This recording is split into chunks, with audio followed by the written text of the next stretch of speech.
All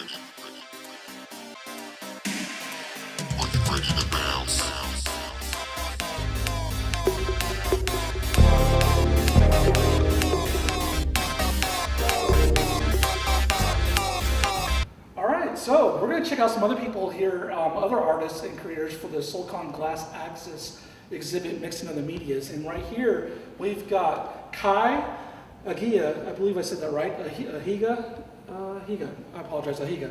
We'll just call Kai's work is portraying statements and visual imagery of solidarity. So basically, while there is a struggle and we have to, we're still fighting, we're still struggling to come together, other people, other artists are already looking ahead at when we do come together and looking at maybe days where things are a lot more equal for everybody around. So using secondary colors and complementary colors of red and green and warm colors right here, Kai has limited their palette as far as with the temperature of color, but also these bold statements of solidarity, unity, or agreement of feeling action, especially amongst individuals with a common interest, mutual support within a group, overcoming adversity, things of that nature. So really vibrant work that are located here on these prints.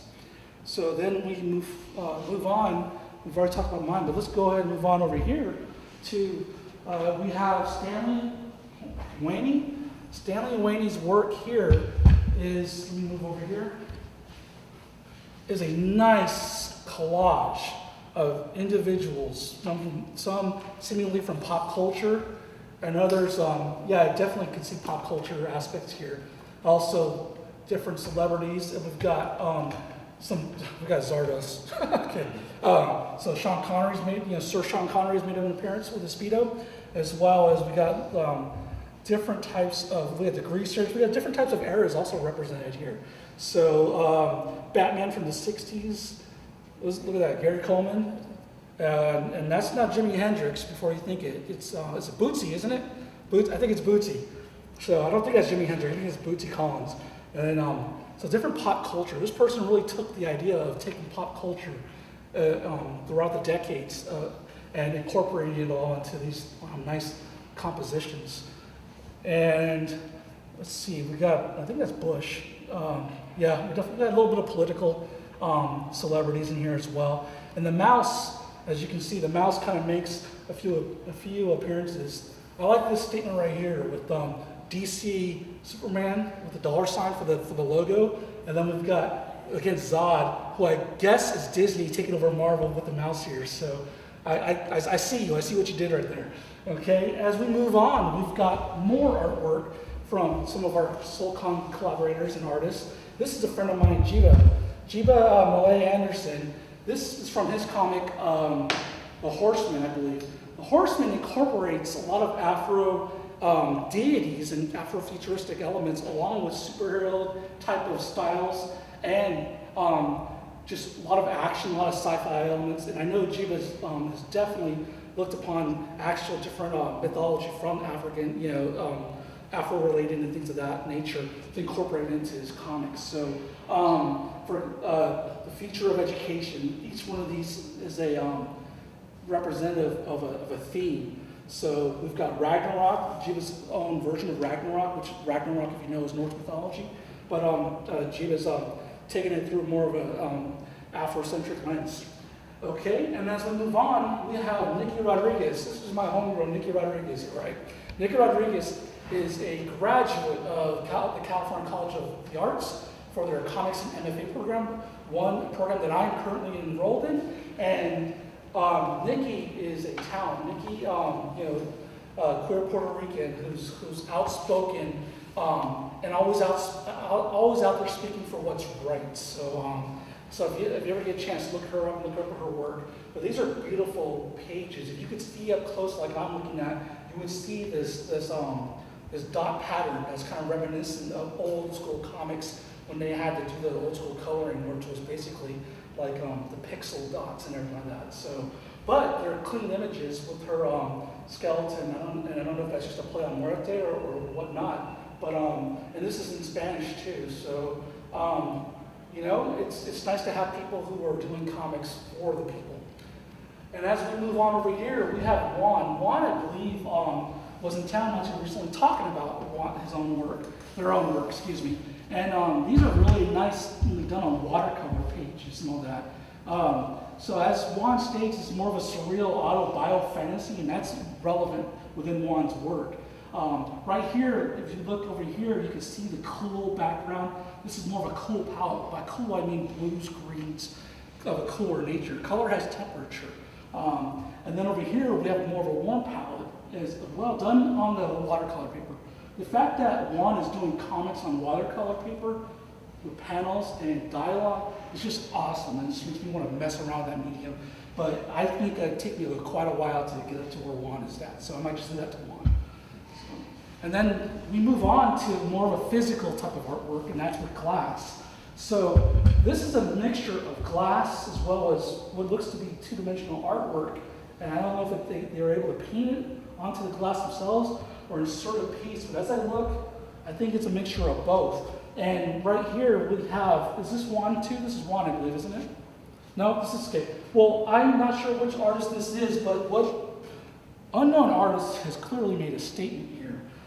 With the Statue of Liberty being lynched and then the white supremacy here, just watching as liberty gets strung and strangled to death.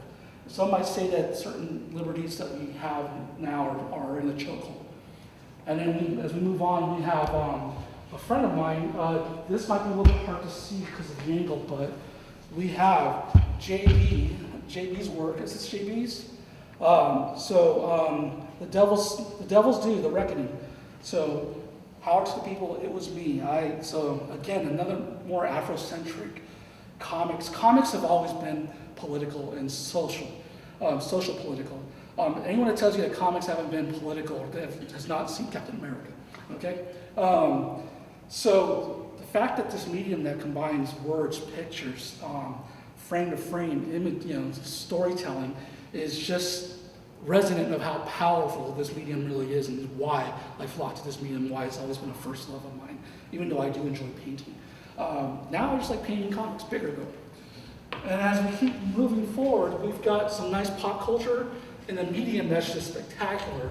Rebecca Fox, who you've probably already heard from, but did the Xenomorph, the Xenomorph Alien 2016, based locally here in Columbus, by the way. So check out her work. Support your local Columbus artists. And Xenomorph done with glass on this nice circular, looks like it was a tabletop maybe.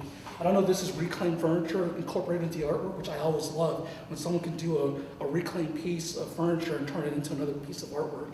That's some of my favorite artwork.